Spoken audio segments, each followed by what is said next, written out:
बेगम बहक गई। यह सर्वविदित है कि बादशाह अकबर बीरबल को जी जान से चाहते थे, लेकिन उनके दरबार के अन्य दरबारी, कर्मचारी तथा रिश्तेदार बीरबल से बैर भाव रखते थे। वह लोग किसी न किसी बहाने बीरबल को वहां से निकलवाना चाहते थे, परंतु बीरबल की बुद्धि के आगे उन्हें हार माननी पड़ती थी। काफी कोशिश करने के बाद बीरबल के विरोधियों ने जब यह समझ लिया कि इस तरह से उनको हटाना असंभव है, तब उन सब ने मिलकर बेगम के भाई को राजी किया, उसे भड़काया और कहा, आप तो जैसे कुशल व्यक्ति के रहते अकबर बादशाह एक हिंदू को अपना प्रधानमंत्री बनाए, इसमें सबसे ज्यादा आपका ही अपमान है। यह कहकर तथा खूब सिखा पढ़ाकर उसे बेगम के पास भेजा। बेगम के भाई ने मंत्री पद प्राप्ति की लालसा से अपनी बहन के पास जाकर बीरबल की बहुत निंदा की और अकबर बादशाह का दिल बीरबल के विरुद्ध भर देने का भरपूर प्रयत्न करने को कहा। बेगम अपने भाई के कथन को नहीं टाल सकी। उन्होंने यह बात अकबर बादशाह से कही, पर बादशाह ने सुनी अनसुनी कर दी। बेगम ने जब यह देखा कि साधारण तरीके से अकबर बादशाह की मति नहीं पलटी जा सकती, तो उन्होंने अपने स्त्री सुलभ शास्त्रों को व्यवहार में लाने का निश्चय किया।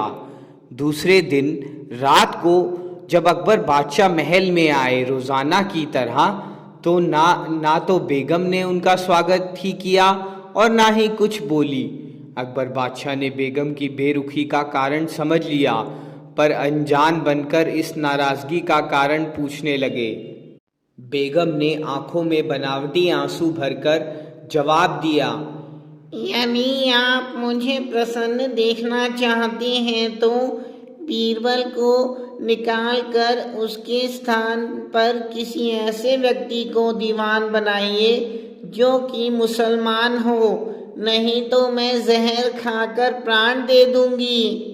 बेगम का निशाना अकबर बादशाह पर सही बैठा। वह घबरा गए।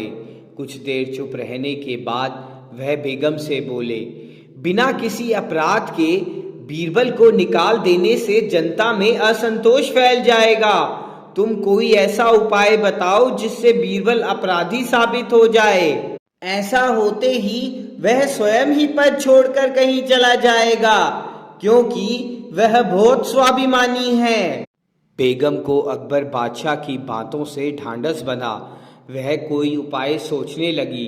कुछ देर बाद बेगम का चेहरा खिल उठा।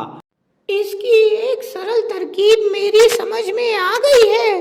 कल सुबह होते ही आप नाराज होकर बाग में चले जाइएगा और बीरबल से कहें कि बेगम को मनाने के लिए बुला लाओ। अगर नहीं ला सके तो आप पद से हटा दिए जाओगे। अकबर बादशाह ने बेगम की बात मान ली। सुबह होते ही अकबर बादशाह तथा बेगम में अनबन होने की खबर जब बीरबल को मिली तो बादशाह से मिलने बाग में गए। उन्हें देखकर अकबर बादशाह ने उनको बेगम के कथनानुसार कह सुनाया। बीरबल ने भी अपने बाल धूप में सफ़ेद नहीं किए। वह सब चाल समझ गए थे। तुरंत ही वह अपने गुप्तचरों को आवश्यक बातें समझाकर बेगम के पास पहुँचे। अदब से कुशल क्षेम पूछने के बाद उन्होंने इधर उधर की बातों में उनको उलझा दिया। तभी उनका सिखाया हुआ गुप्तचर वहां पहुंचा और उनसे बोला, दीवान जी, इस आपसी झगड़े का कारण का आपसी कहा सुनी है। जहां पना अपनी बात पर दृढ़ हैं, आप व्यर्थ ही यह कोशिश कर रहे हैं। मेरी राय में तो आप अकबर बादशाह की मति पलट दीजिए। यदि उन्होंने ऐसा कर लिया तो उससे आपका काम बन ही जाएगा। बेगम ने इस बात को ध्यानपूर्वक सुना। उस आदमी के चले जाने के बाद बीरबल ने बेगम से कहा, यह आदमी अकबर बादशाह का संदेश लाया था कि बादशाह आपसे इस कारण रुष्ट है कि आप उन्हें समय समय पर गलत काम करने को कह देती हैं और अकारण ही रूठ जाती हैं। इससे अकबर बादशाह का दिल आपसे बहुत खिन्न हो गया है। वह जल्दी ही नई बेगम लाने वाले हैं। बीरबल के मुख से ऐसा कथन सुनते ही बेगम को यकीन हो गया कि अवश्य ही अकबर बादशाह नई बेगम लाने का प्रयत्न कर रहे होंगे। बेगम को विचार मग्न देखकर बीरबल वहां से चले गए। उनके जाते ही बेगम ने कपड़े बदले और पालकी में सवार होकर बाग में अकबर के पास जा पहुंची। उन्होंने तरह तरह से अकबर बादशाह की खुशामद की। तब अकबर ने कहा, अवश्य ही बीरबल ने तुम्हें बहका दिया है। जहांपना, बीरबल मुझे नहीं बहका सकते। मैं इतनी मूर्ख नहीं हूँ, सब समझती हूँ।